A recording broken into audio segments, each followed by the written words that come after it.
All right, folks, so we are in the blue guided practice packet, starting at the bottom with numbers 3 and 4. And the first thing that I wanted to review is end behavior. Because for the homework quiz and for the test, you got to make sure that you know that notation exactly. So as x goes towards, you can do negative infinity or positive infinity first. I normally look to the left first. Then as x goes towards positive infinity. So this is looking to the left, this is looking to the right, and then we want to say, what is my function doing?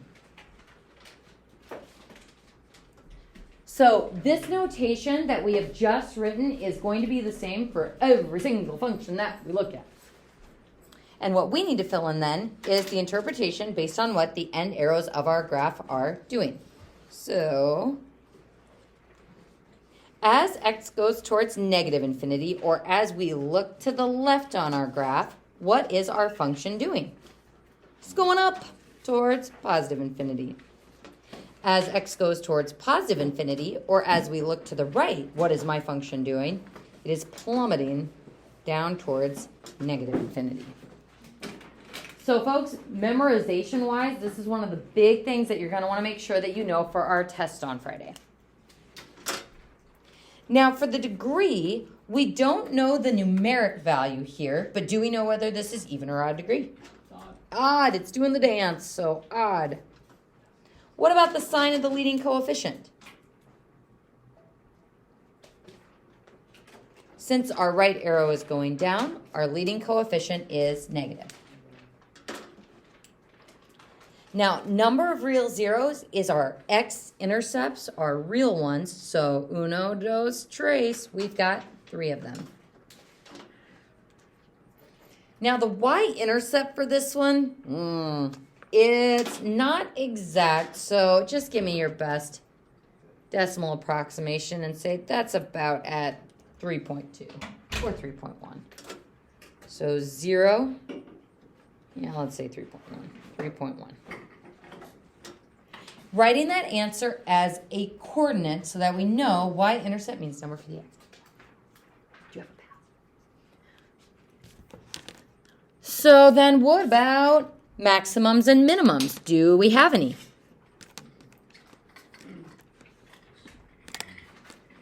Do we have any high points or low points?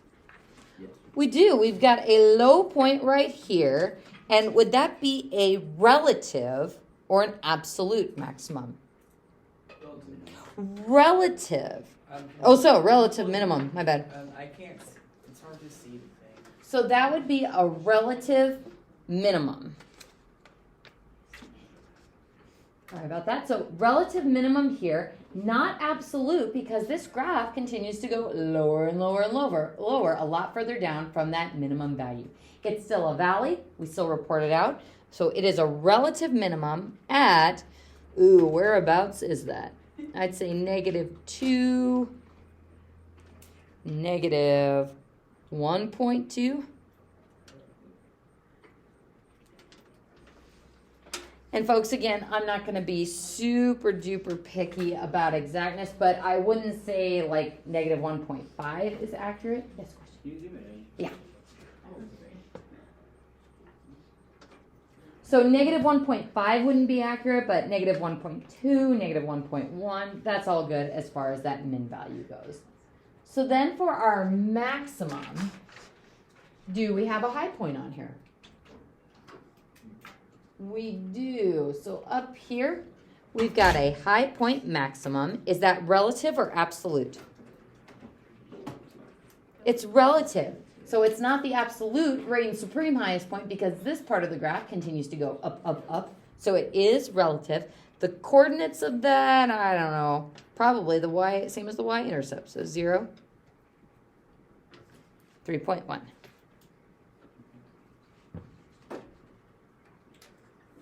So folks, what questions do we have on that one? Any of those parts? Relative, absolute. Relative means relatively low. Absolute means the absolute highest or lowest point. On your own, I'd like you to go ahead and try the next one. And see if you can do that end behavior notation without looking at the other function.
So folks, please make sure you're checking that notation. It's gotta have the arrows. It's gotta say as x arrow, negative infinity for one, positive infinity for the other, and then f of x arrow, negative infinity, f of x arrow, negative infinity. So that notation has to be exact. You could have these two lines flipped on the other side of those two lines, but every other part of this has to be exactly the same. What about the degree, even or odd? Even, and behavior is going in the same direction, so it is even. Sign of the leading coefficient, negative again. Number of real zeros, 1. It's bouncing off the axis there, so 1, real 0. What about our y-intercept? 0, negative 3, writing it as a coordinate. And folks, again, it's really easy to drop signs or switch around the order of those. So big thing on this test on Friday, just take your time. Do we have a relative or absolute maximum?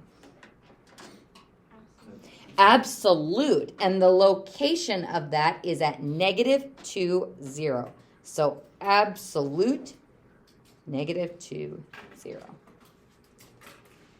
Because no other point on the graph is going to get higher than that one. Any minimums?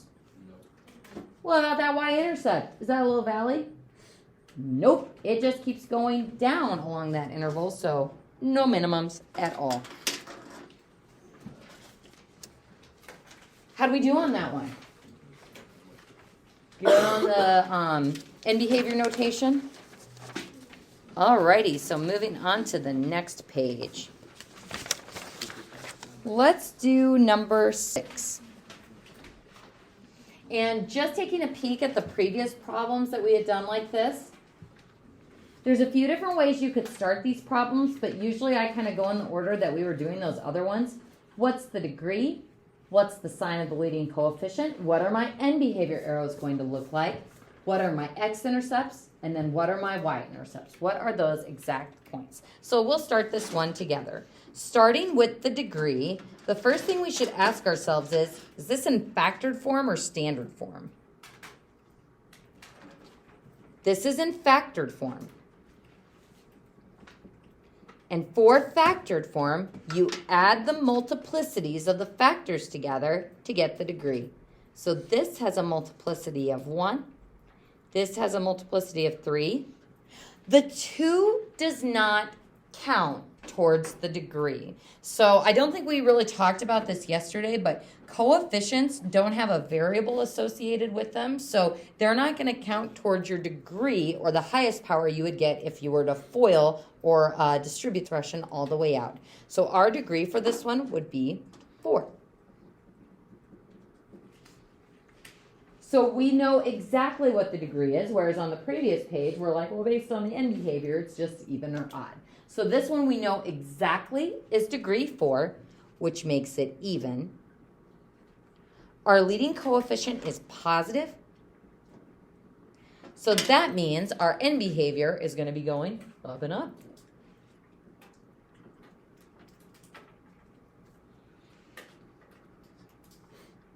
So you could draw in those end arrows in if you wanted to, but I usually like to find the x-intercepts and the y-intercept first. So x-intercept wise, if x plus 4 is a factor, what's the root?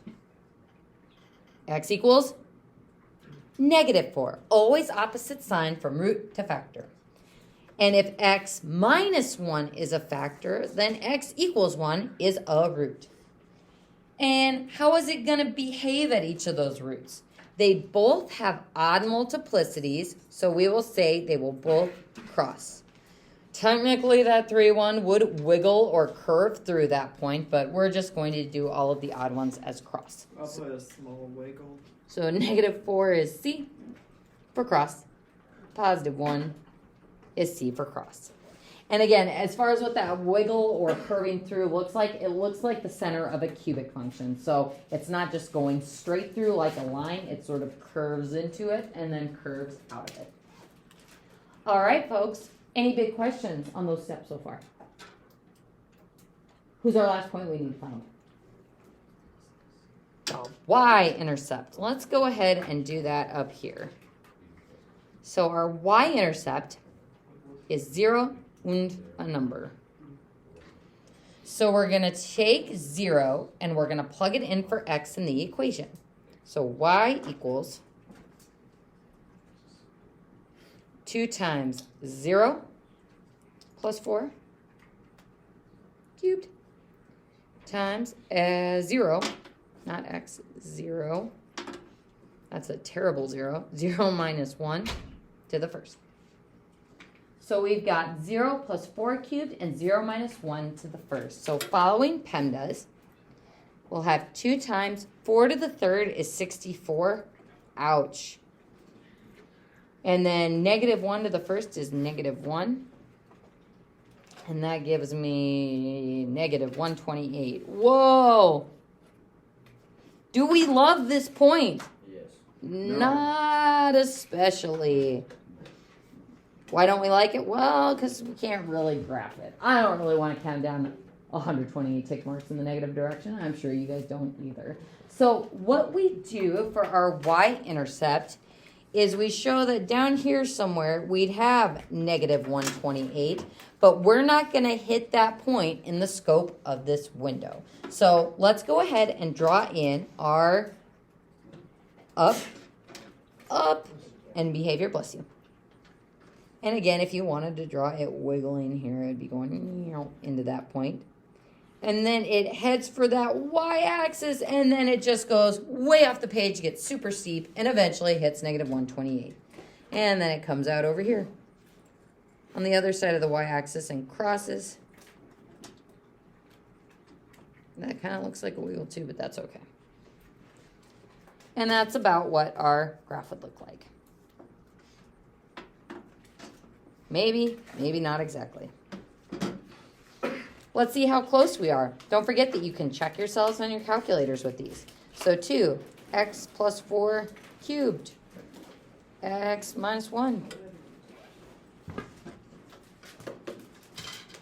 And if I graph it, yep, you can see the little curve there. Looks like I may have went too steep too quickly, but all of those key features are in place and behavior is going up and up. The x-intercepts are there, and we are heading for that y-intercept that is not very friendly for graphing. All right, folks. On your own, 7's tricky. I'm going to give you 1 minute to try the first part of 7. So degree, odd or evenness, leading coefficient.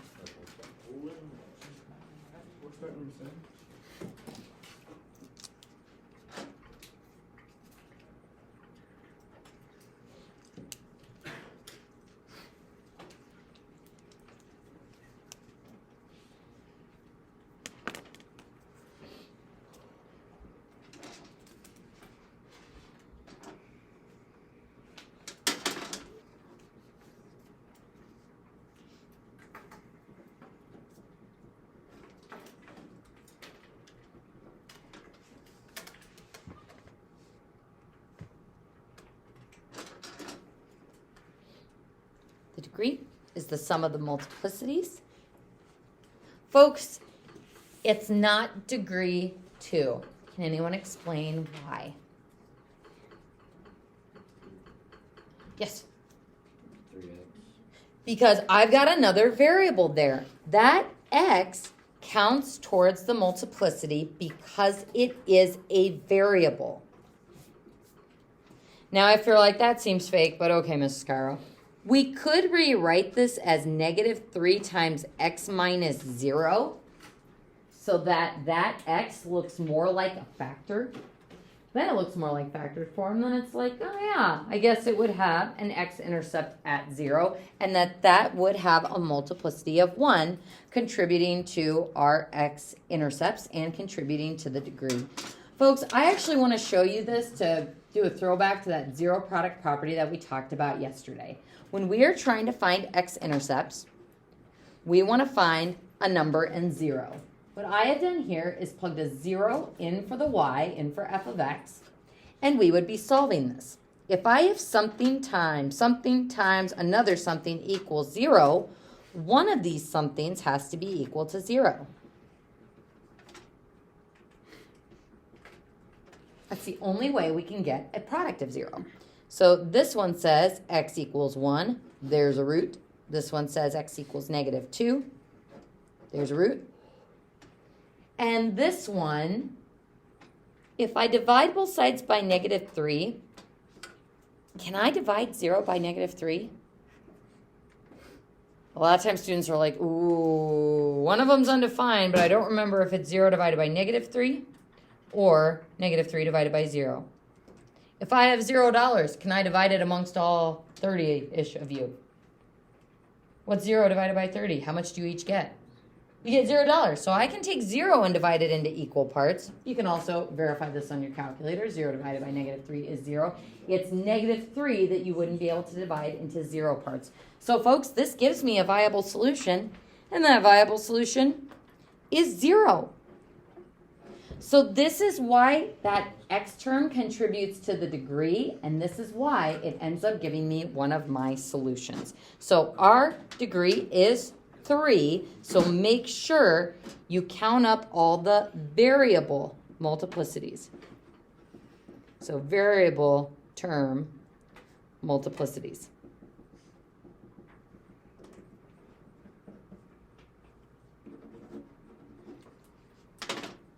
So our degree is 3.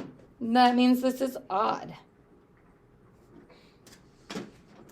Is our leading coefficient positive or negative? It's negative, so it's still the leading coefficient, even though it's associated with that x, so our leading coefficient is negative. So that means the right arrow is going down, and the left arrow is going up.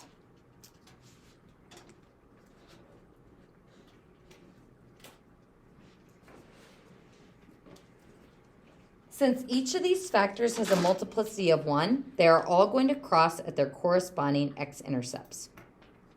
So cross, cross, cross. 0, 0, -2, 0, and 1.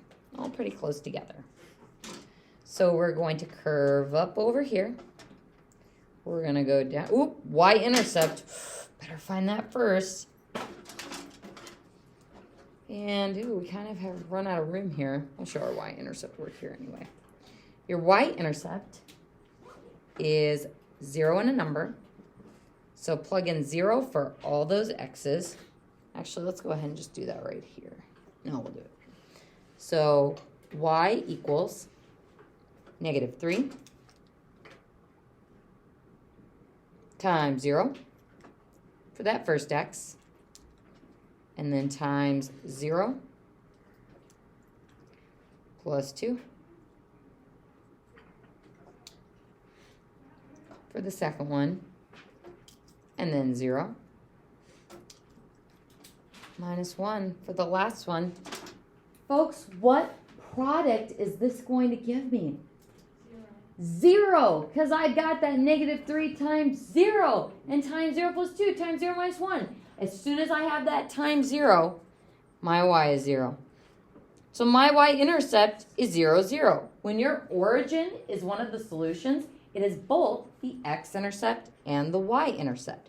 So 0, 0, both x and y-intercept. So I can just curve down wherever here, cross at this point, and cross again. Cross, cross, cross. And that is a rough sketch of what our function would look like. And again, folks, you can check yourself on your calculator. I don't care if it looks exactly like the calculator screen, so long as you've got The end behavior arrow is good, your X and Y intercept's good, and the behavior at each of those X intercepts is what it should be. Any questions on that one? Let's go ahead and take a quick break before we move on to the last two.